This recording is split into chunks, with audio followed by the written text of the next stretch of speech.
Plating பார்த்துக்கலாம் வாங்க. பிளேட்டிங்கில் வந்து பார்த்திங்கன்னா சூப்பராக அப்படியே நம்ம இந்த லிவர் வந்து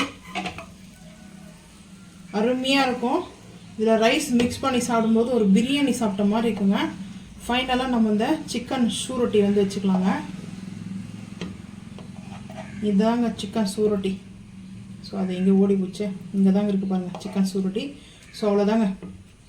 நீங்களும் இதே போல் செஞ்சு சாப்பிட்டு மறக்காமல் வந்து கமெண்ட் பண்ணுங்கள். இந்த வீடியோ பிடிச்சா லைக் பண்ணுங்கள், ஷேர் பண்ணுங்கள், சப்ஸ்கிரைப் பண்ணுங்கள், பெல் ஐக்கன் வந்து கிளிக் பண்ணுங்கள். மறக்காமல் சேனல் வந்து ஃபாலோ பண்ணுங்கள். லிவருங்க, சிக்கனுடைய லிவர் வந்து பார்த்திங்கன்னா நம்ம ரோஸ்ட்டு பண்ண போகிறோம். சூப்பராக இருக்குங்க இது ரோஸ்ட்டு. வெங்காயம் தக்காளி சேர்க்கவே வேண்டாம், அவ்வளோ அருமையாக இருக்கும். ஃபஸ்ட்டு நான் வந்து அடுப்பு ஆன் பண்ணிகிட்ருக்கேன். நான்ஸ்டிக் ஃபேன் தாங்க வச்சுருக்கேன். இப்போ ஆயில் வந்து சேர்த்துக்கலாம். அடுப்பு ஆன் பண்ணிவிட்டு நான் நான்ஸ்டிக் ஃபேன் வச்சுருக்கேங்க. இப்போ ஆயில் வந்து சேர்த்துக்கலாங்க. ஆயில்லையே கொஞ்சம் ஆயில் கூட தான் இருக்கும். இது குழந்தைங்களுக்கெல்லாம் வந்து பார்த்தீங்கன்னா அந்த ஈரல் வந்து கொடுப்பாங்க. லிவர் எதுக்காக?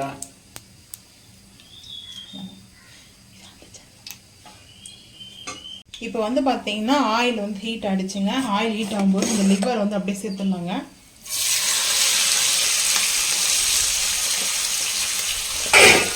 சேர்த்துட்டு இப்போ நம்ம லிவர் கூட நான் என்ன சேர்த்துருக்கேன்னு வந்து பார்த்தீங்கன்னா இந்த கோழியோடைய சூரொட்டி சேர்த்துருக்கோங்க. இது வந்து கோழியோடைய சூரொட்டியாங்க. நம்ம மட்டனுக்கு தான் பார்த்துருக்கோம் இல்லையா, மட்டனுக்கு தான் நம்ம பார்த்துருக்கோம். இது வந்து சிக்கன் இதுங்க. இது பாருங்கள், சிக்கனோடைய சூரொட்டி. நீங்கள் யாருன்னா பார்த்துருக்கீங்கன்றதை கமெண்ட் பண்ணுங்கள். ஸோ இதுதாங்க சிக்கனோடைய சூரொட்டி. ஸோ இப்போ வந்து ஆயிலோட இதுக்கு நம்ம வந்து பார்த்திங்கன்னா லைட்டாக இப்போ நான் சேர்க்க போகிறது சால்ட்டு. கல்லுப்பு சேர்க்காதீங்க. கல்லுப்பு வந்து பார்த்திங்கன்னா கரையிறதுக்கு லேட் ஆகிடுங்க. சால்ட்டு மட்டும்தாங்க. சால்ட்டு சேர்த்துட்டு இது மூடி வச்சே வந்து நீங்கள் குக் பண்ணுங்கள். கேப் மேலே போட்டுருங்க. கேப் மேலே போடாமல் ஐ ஃப்ளேம் பண்ணிங்கன்னா இப்போ வந்து பார்த்திங்கன்னா டப்புன்னு ஒன்று வெடிச்சிடுச்சுங்க. ஸோ அதனாலே வந்து பார்த்திங்கன்னா கேர்ஃபுல்லாக வந்து குக் பண்ணணும். இப்போது நம்ம வந்து மஞ்சத்தூள், இது வந்து குழந்தைங்களுக்கு வந்து செஞ்சு கொடுப்பாங்க. சின்ன வயசில் வந்து பார்த்திங்கன்னா எங்கள் அம்மா எனக்கு கொடுப்பாங்க செஞ்சு. ஃபஸ்ட்டு நான்வெஜ்லாம் குழந்தைக்கு கொடுக்குறது எங்கள் வீட்டில் இது போல் லிவர் தான் கொடுப்பாங்க. அப்புறமா தான் பீசஸ்லாம் கொடுப்பாங்க. ஸோ மஞ்சத்தூள் வந்து கொஞ்சம் கூட போட்டுக்கிறேன், ஒரு 2 பிஞ்ச் அளவுக்கு. இது கூட எதுவுமே சேர்க்க மாட்டாங்க. கொஞ்சமாக மிளகாத்தூள், கொஞ்சமாக வந்து பார்த்திங்கன்னா மிளகுத்தூள் போட்டு அப்படியே நல்லா இந்த எண்ணெயிலே தாங்க இது வந்து பொரிச்சு எடுத்து அப்படியே கொடுத்துருவாங்க. சூப்பராக இருக்குங்க. இந்த மஞ்சத்தூளில் நல்லா வந்து பார்த்திங்கன்னா குக் ஆகட்டுங்க. நான் வந்து கேப் போட்டு போகிறேன். கேப் போட்டு ஒரு 10 நிமிஷம் அப்பப்போ வந்து ஓப்பன் பண்ணிக்கலாம். அதுக்கப்புறம் தான் இஞ்சி பூண்டு பேஸ்ட்லாம் சேர்க்கணும். இப்போயே சேர்த்துட்டோம்னா அடி பிடிச்சிரும். ஸோ இது இஞ்சி பூண்டு பேஸ்ட்லாம் குழந்தைங்களுக்கு கொடுக்கும்போது கொடுக்காதீங்க. இது மாதிரி சேர்த்துட்டு கொஞ்சமாக 1 பிஞ்ச் அளவுக்கு வந்து பெப்பரு, 2 பிஞ்ச் அளவுக்கு வந்துட்டு சில்லி பவுடர் தான் ஆட் பண்ணி கொடுங்க.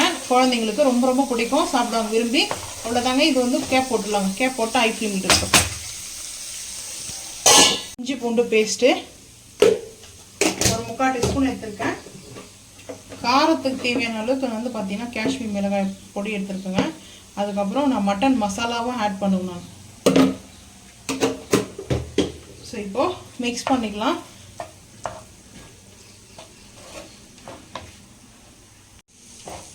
சிம் பண்ணிகிட்ருக்கேன் அடுப்பை. ஹை ஃப்ளேமில் வைக்கல. ஹை ஃப்ளேமில் வச்சோம்னா திருப்பம் வந்து பார்த்திங்கன்னா சம்பவம் பண்ணிடும், பட்டுன்னு வெடிக்க ஆரம்பிக்கிடுங்க. அதுக்காக தான் நான் சிம் பண்ணிட்டேன். இப்போ வந்து பார்த்திங்கன்னா நல்லா இது ரோஸ்ட் ஆகிட்டுருக்குங்க. ஹை ஃப்ளேம் பண்ணிக்கலாங்க. இப்போ ஹை ஃப்ளேம் பண்ணிவிட்டு நல்லா ரோஸ்ட்டு பண்ணிக்கலாங்க. இது கரம் மசாலா வந்து சேர்க்க போகிறேன் ஃபைனலாக. அதில் பெப்பர் ஆட் பண்ணிக்கிறோம், அதனால் கரம் மசாலா வந்துடும். அதுலேயே பெப்பரோடு சேர்த்து நல்லா ரோஸ்ட் ஆகட்டுங்க. மசாலாவை சேர்க்கும்போது பார்த்துக்கலாம்.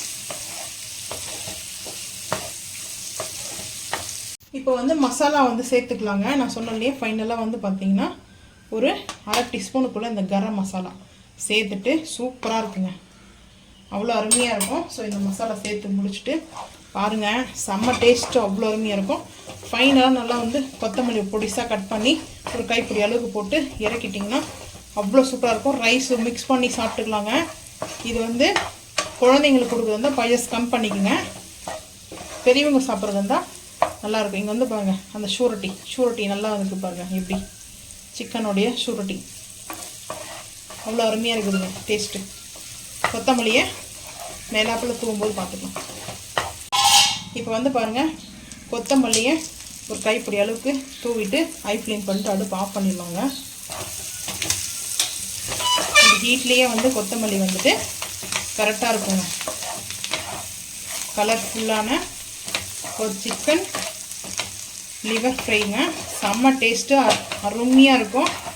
ஸோ யாருக்கெல்லாம் இது போல் ரொம்ப பிடிக்குன்றதை மறக்காமல் வந்து கமெண்ட் பண்ணுங்கள். நம்ம இந்த ஆயில் சேர்த்துருந்தோம் இல்லையா, அந்த ஆயில் எல்லாம் கரெக்டாக வந்து பாருங்கள் எப்படி இருக்குது சொல்லிட்டு. ரொம்ப ஓவரான ஆயில் இல்லாமல் கரெக்டாக இருக்குதுங்க. ஸோ இப்போது மிக்ஸ் பண்ணியாச்சு. இப்போ பிளேட்டிங் பார்த்துக்கலாம் வாங்க.